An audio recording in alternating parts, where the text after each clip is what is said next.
안녕 친구들. 벌써 금요일이구나. 10월 22일 금요일 아침 신문 읽어볼게.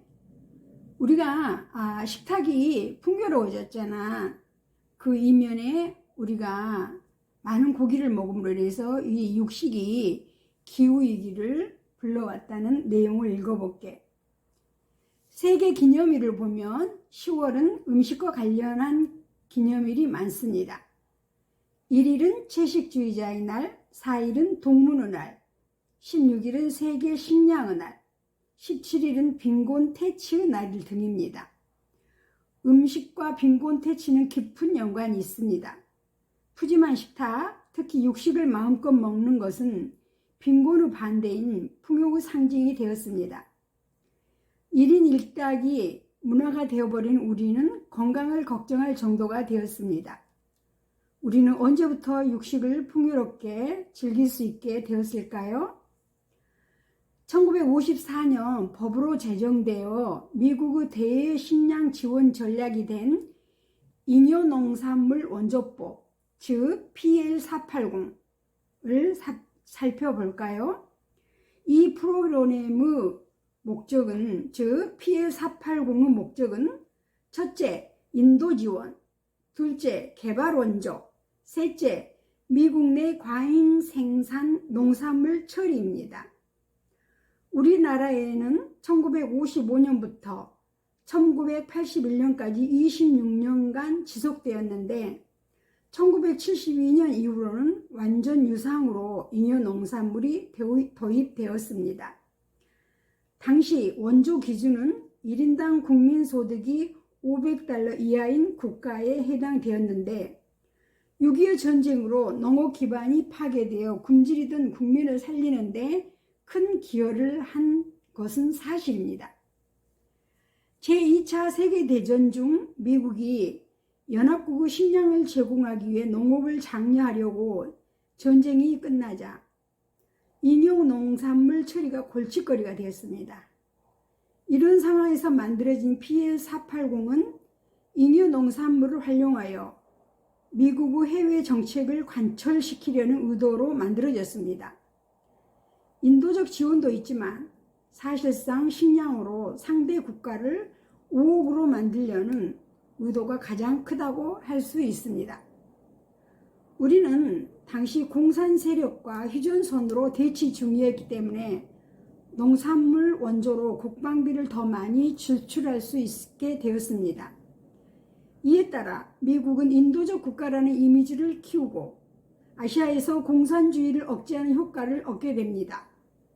그러나 값싼 농산물이 들어오면서 우리 농가들의 가격 경쟁력이 사라져 생산 기반이 무너지는 부작용도 있었습니다. 쌀을 주식으로 삼던 우리나라가 밀을 소비하면서 쌀을 생산하던 농가 수입은 줄어들었습니다.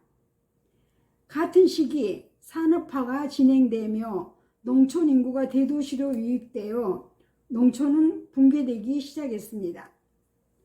농민들은 돈이 되는 고추, 마늘, 양파 등을 재배하기 시작했고 소규모였던 가축 사육이 확장되었습니다.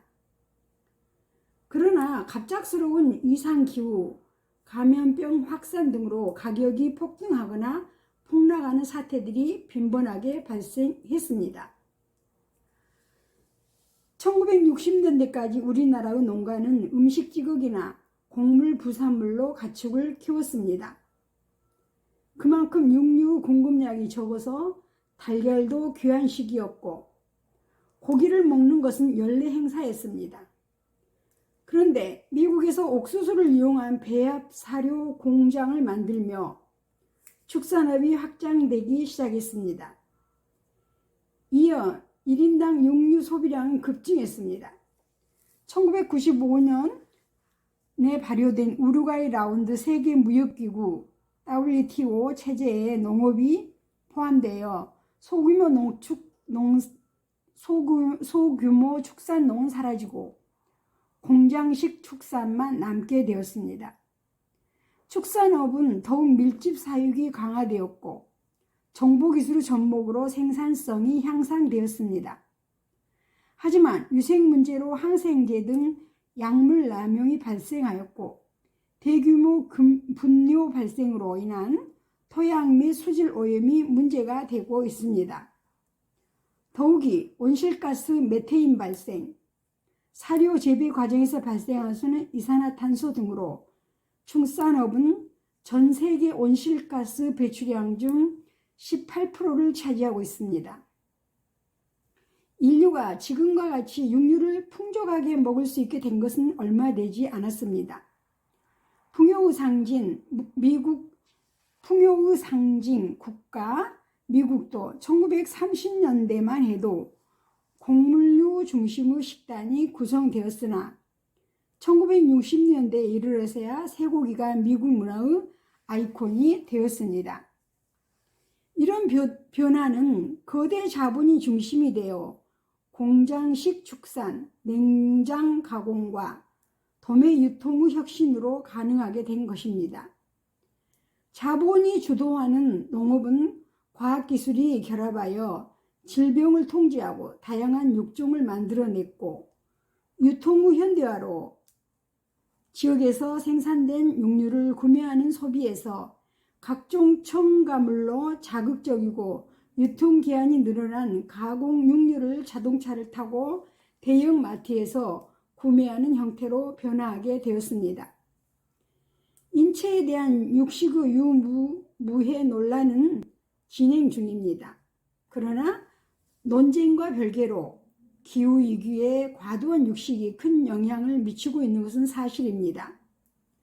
육식은 영양학의 문제가 아니라 과학, 경제, 정치의 측면으로 바라보아야 합니다. 분명한 것은 육식이 문화를 바꾸었고 문화의 변동으로 생태계의 위기가 가속화되었습니다. 육식과 채식에 대한 논쟁이 더욱 활발해져 위기를 극복할 수 있는 문화를 후세에 물려줘야 할 것입니다.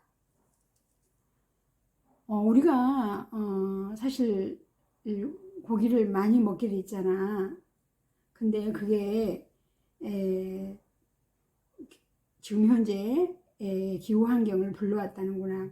1900년도 초반까지만 해도 사실 1년에 고기를 먹는 날은 뭐 명절이라든가 생일 이런 때뿐이었잖아. 근데 이제 공장식 축산 혁신이 이렇게 육식을 대중화시켰다는구나. 그건 좋은데 이제 그 축산하는 사육 과정에서 항생제가 남용되고 또 대규모 분뇨 배출, 가축들의 분비물이 수질 오염을 초래하고 온실가스 배출을 늘렸다는구나. 우리가 고기를 조금씩 줄이는 것도 지금 현재 기후위기를 우리가 극복하는 방법이라는 것도 우리가 알면 좋겠구나. 안녕.